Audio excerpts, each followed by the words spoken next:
आपल्याला लाईन वरती गाड्या चालवायच्यात ना मित्रांनो, तर उन्हाळ्या दिवसामध्ये गाडीची काळजी खूप महत्वाची आहे. सगळ्यात महत्वाचं तर टायरांचा प्रेशर बघायचा पाहिजे. 5 मिनिटं म्हणता म्हणता 1 तास गेला आपला त्याच्यात. ऑलरेडी सगळं शेड्यूल बिघडतंय, कारण इथून पुन्हा अजून 400 किलोमीटर आहे. चपाती, कांदा, लिंबू, शेवभाजी, मूग मसाला, डाळ, राईस, लस्सी, छाछ पण आहे. जर कार मध्ये असतो तर ती थाळी आपल्याला 180 रुपयाला बसली असती. पिकअप मध्ये आहे तर ती थाळी आपल्याला 140 रुपयाला. मस्त जेवण होतं. नक्की कमेंट करून सांगा की कोणत्या साईडचा आंबा ओरिजिनल केशर आहे, म्हणजे इकडं सुरत नवसारी साईडचा की राजकोट जामनगर त्या साईडचा.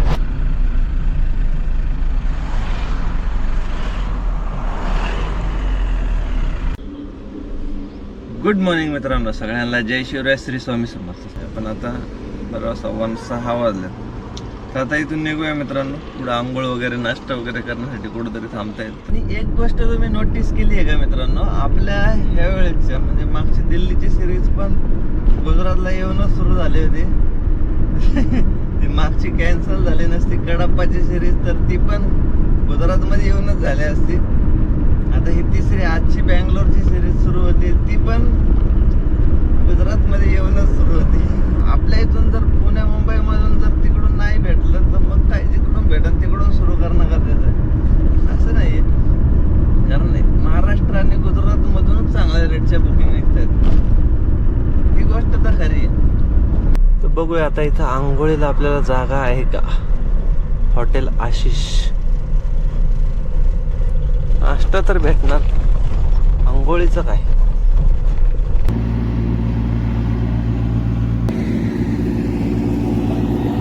सकाळ सकाळी मस्तपैकी आंघोळ पूजावरून आपण पोह्याची ऑर्डर केली. चला पोहे संपूया. सगळं रेडी झालं आणि बरोबर 9:15 वाजलेत. चला सेल्फ मारूया. प्रवास लांबचा आहे आपला, त्यामुळे जास्त कुठं टाइमपास नाही करायचं. आणि सगळ्यात महत्वाची गोष्ट सांगू का काय मित्रांनो, रस्ता सिमेंटचा नाही, डांबरी आहे. आणि आपल्याकडं सिमेंटवरती सिमेंट टाकायची कामं चालू आहेत सध्या, नाही का. म्हणजे महाराष्ट्रात सगळेच 90% रस्ते आता सिमेंटचेच व्हायला लागले. मग त्याला ते लेवल नसते, धडधड धडधड धडधड धडधड करत राहतात. त्यामुळे टायर पण गरम होतात.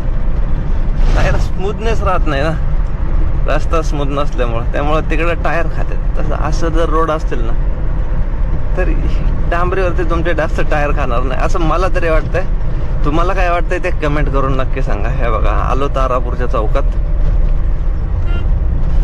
वासद सरळ, खेडा लेफ्ट, तारापूर राईट. एवढा मोठा दगड आहे आणि त्याच्यावरती फक्त संस्कृतचे 3च शब्द लिहिलेत, सर्वे संतो निरामया. अख्खा श्लोक लिहायचा, लोकांना संस्कृत तरी समजलं असतं ना. प्रत्येकालाच काय शाळेत शिकवलं जातं असं नाही.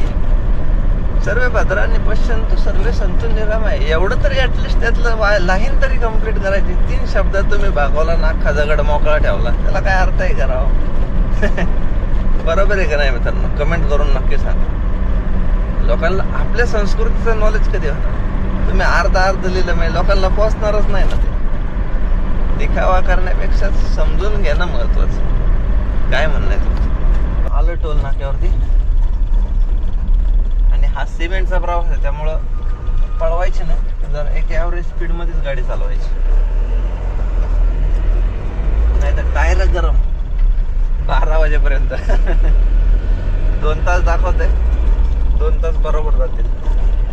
म्हणजे 1 वाजू शकतो आपल्याला सुरतला पोहोचायला. आणि जर आपल्याला लाईन वरती गाड्या चालवायच्यात ना मित्रांनो, तर उन्हाळ्या दिवसामध्ये गाडीची काळजी खूप महत्वाची आहे. सगळ्यात महत्वाचं तर टायरांचा प्रेशर बघायचा पाहिजे. आणि ते कुलंट लेवल कमी होते, ऑटोमॅटिक कमी होते, ऑइल लेवल कमी होते. आपली सर्व्हिसिंग आली आहे बघा, 70,000 किलोमीटर गाडी तर रनिंग झालं.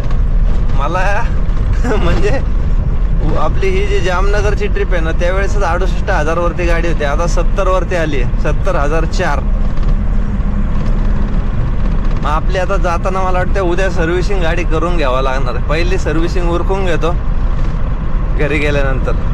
आणि 2-3 गोष्टी आता हे बघा, AC शिवाय तर आता काही प्रवास होत नाही, कारण एवढं टेम्परेचर बाहेर आग ओकत चाललंय. त्यामुळं हे फोन तर काय कामाचे नाही, अर्धे तर गरम होऊन जातात. त्यामुळं त्यांना एसीच्या कुवेंट पाशी लावून ठेवलंय. पाण्याची बॉटल आहे तिला पण ते एसीच्या ब्लोअर पाशी लावून ठेवलेली आहे. हे जे रेग्युलर प्यायचं पाणी आहे त्याच्यावरती 2 टॉवेल गुंडाळून ठेवलेत. म्हणजे हे सगळं बेसिक आहे. हे आपल्या डोक्यामध्ये फिक्स करून ठेवणंच आहे की बाबा आपल्याला प्रवासामध्ये लागतंय, त्यामुळं हे टाइम टू टाइम अपडेट करून ठेवायचे. आता सर्व्हिसिंग करायची पुढं उद्या गेल्यावरती करूच, घरी गेल्यावरती सर्व्हिसिंग करूनच पुढं निघू. कारण बँगलोर जाऊन यायचं म्हणलं तरी 2000 किलोमीटरचा प्रवास आपला होऊ शकतो. किंवा बँगलोरमधून कुठलं बुकिंग भेटेल हे सांगता येणार भेटू शकतंय, लॉंग रूट परतही भेटू शकतं. मग पहिलं आपण सर्व्हिसिंग करून घेऊ द्या. पहिलं सुरतला पोहोचू. बरोबर 2:15 वाजलेत मित्रांनो. आपण आता सुरतमधून निघतोय. म्हणजे आतमध्ये नाही गेलो, कॅमेराजलाच थांबलो होतो. हे बघा हे डीमार्ट NH48च्या हायवेला तिथं त्या क्रॉसिंग करून दिले. 5 पेट्या होत्या. 5 मिनिटं म्हणता म्हणता 1 तास गेला आपला त्याच्यात. ऑलरेडी सगळं शेड्यूल बिघडतंय कारण इथून पुन्हा अजून 400 किलोमीटर आहे. आणि 400 किलोमीटरला जायचं म्हणलं आपल्याला अर्धी रात्र तर नक्कीच व्हायला बसली पुण्यात पोहोचता. हॉटेल श्रीकृष्णाला जाऊन जेवण करू. चपाती, कांदा, लिंबू, शेवभाजी, मूग मसाला, डाळ, राईस, लस्सी, छाछ पण आहे.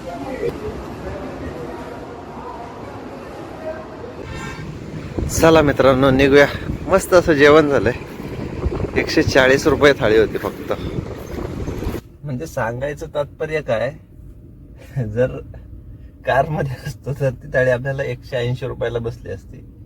पिकअप मध्ये आहे तर ती थाळी आपल्याला 140 रुपयाला. मस्त जेवण होतं. 4 चपात्या घेतल्या, म्हणजे 2 चपात्या पहिल्या दिल्या, त्यानंतर 2 घेतल्या, प्लस छाछ पण पिलो. आणि तुम्ही बाकी डिश तर पाहिलीच, मस्त होती, स्वस्त होती, हेल्दी होती. तर आता इकडून 2 रूट आहेत. म्हणजे आता मुंबई मार्गे पण एक आहे आणि एक सापुतारा मार्गे पण आहे.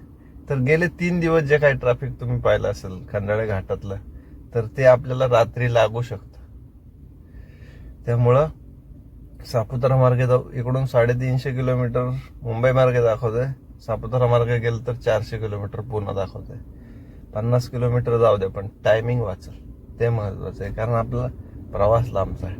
चला आता पुढे गेल्यानंतर लगेचच आपल्याला लेफ्ट जिथून NE4 सुरू होतो ना तो पॉइंट, म्हणजे हा टोल नाका सोडला त्याच्यानंतर तो, आणि डायरेक्टली पुढं. तर चला निघूया आता.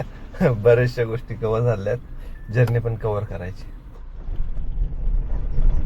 आपला सुरतचा ब्रेक स्पेशली होता आंब्याच्या त्या पेट्या द्यायच्या होत्या म्हणून. आणि जेव्हा त्यांना मी विचारलं ना, म्हणलं इकडे नवसारीला किंवा सुरतला जर आंबा भेटतोच की चांगला केशरचा, तर ते बोले वैसा नहीं होता, वो राजकोट वाला आम ओरिजिनल होता है, उसका टेस्ट भी अलग होता है. मग माझ्या डोक्यात जरा टूप पेटली की आंब्यामध्ये सुद्धा इकडं सुद्धा तसंच आहे जसं आपल्या इकडे आहे. म्हणजे आपल्या इकडे देवगड वेगळा, रत्नागिरी वेगळा, किंवा अलिबागचा आंबा वेगळा. आणि जर स्टॉलवरती पाहिलं तर मग तिकडं कर्नाटकचा, आंध्राचा आंबा आपल्याला भेटतो. म्हणजे हापूसमध्ये सुद्धा एवढ्या साऱ्या व्हरायटीज आहेत. तसंच इकडं पण आहेत. म्हणजे इकडं जो केशर भेटतो याच्यात केशरमध्ये सुद्धा व्हरायटीज आहे. तर तुम्हाला जर केशरबद्दल काही आयडिया असेल ना, मला तर स्पेशली केशर खूप आवडतो खायला, म्हणून मी शक्यतो केशर जास्त घेतो. तर तुम्हाला जर त्या केशरबद्दल माहिती असेल ना तर नक्की कमेंट करून सांगा की कोणत्या साईडचा आंबा ओरिजिनल केशर आहे. म्हणजे इकडं सुरत नवसारी साईडचा की राजकोट जामनगर त्या साईडचा, नक्की कमेंट करून सांगा. आणि इकडं पण भरपूर अशा आंब्याच्या बागा आहेत. जशा आपल्या इकडं कोकणात आंब्याच्या बागा आहेत नाही बघा, आता साईडला दिसत असेल पूर्ण आंब्याच्या बागा आहेत. इकडून पण आहे, तिकडून पण आहे. आणि ह्या पॅचला पूर्ण भरपूर असा आंबा आहे. तर कमेंट नक्की करा. आणि आता आपला रस्ता तर तुम्ही पाहिला, सिंगल डबल रोड आहे. बऱ्याच ठिकाणी काम झालंय. मागच्या वेळेस मामा होते नाही का, आपण येत होतो त्यावेळेस गेलो होतो, त्यावेळेस रस्ता कम्प्लीट झाला होता. मग आज पण परत हाच रोड ट्राय करू ट्रॅफिक वाचवण्यासाठी.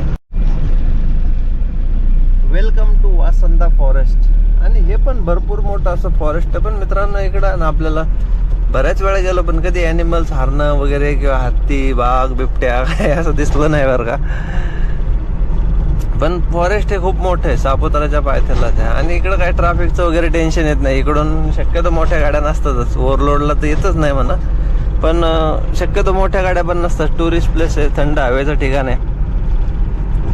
सापुतारा प्लस हे आणि भरपूर असे पिकनिक स्पॉट आहेत या नियर बाय एरियामध्ये. त्यामुळे इकडे टुरिस्टच असतात. त्यामुळेच मला वाटतं यांनी मोठ्या गाड्यांना इकडे परमिशन दिली नसावी. कारसाठी 50 रुपये, टेम्पोसाठी 70 रुपये, म्हणजे आपल्या गाडीसाठी 70 आणि मोठ्या गाड्यांसाठी 200. आणि हे बघा असे अति हुशार असतात आहे का. चला आपल्याला 70 रुपये charges. Honda City IV tech. एवढं एकच युटर्न आहे. हेअरपिन बँड म्हणत नाही का आपण याला, हेअरपिन आपल्या सत्यमंगलमच्या भाषेत. बाकी सरळ सरळ जायचं.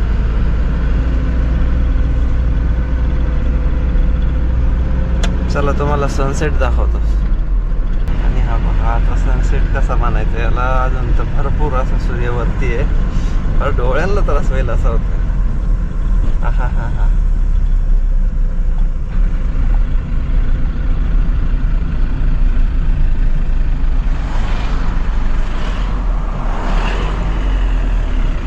असं वाटतं व्ह्यू.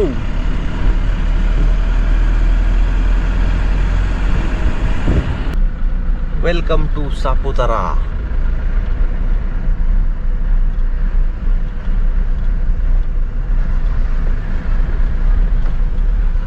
आणि आता इथून बरोबर 300 किलोमीटरचा आपला प्रवास राहतो. हो, आणि नाशिक राहत आहे 80 किलोमीटर. काट्यावरतून पुढे निघालोय मित्रांनो. आपली काटापरची पण झाली बरं का. 2600 किलो फक्त टोटल वजन, म्हणजे 500 किलो. आणि आता नाशिक पर्यंत टोटली सिंगल रोड आहे. पण इकडे रस्ता रुंदीकरणाची कामं सुरू झाली आहेत. त्यामुळे हा सिंगलचा डबल मध्ये कन्वर्ट झाला ना का थोडं स्पीड अजून वाढेल गाड्यांचं. हे बघा बऱ्याच ठिकाणी कामं चालू आहेत, म्हणजे महाराष्ट्रात एंट्री केल्याच्या नंतर. तर बरोबर 12:02 झालेत मित्रांनो. जस्ट जेवण उरकलं. समोरच मॅरीगोल्ड हॉटेल आहे बघा, संगमनेर बायपासला. तर प्रवास उरकून घेतला, म्हणजे सापुताऱ्यातून निघालो, इथपर्यंत आलो. भूक लागली होती, मग पहिलं जेवण उरकलं. आता काय 150 किलोमीटरची जर्नी रात्रीतच कव्हर करून जाईल. घरी जाऊन मस्तपैकी आराम करणार. आणि मग नेक्स्ट ब्लॉगमध्ये आपण सर्व्हिसिंग करूया आणि मग बँगलोरची जर्नी कंटिन्यू करूया. तर हा ब्लॉग इथं सेंड करूया. भरपूर मोठा झाला आहे, त्यामुळं हा ब्लॉग इथं सेंड करतो. भेटूया सकाळी. तोपर्यंत सगळ्यांना गुड नाईट.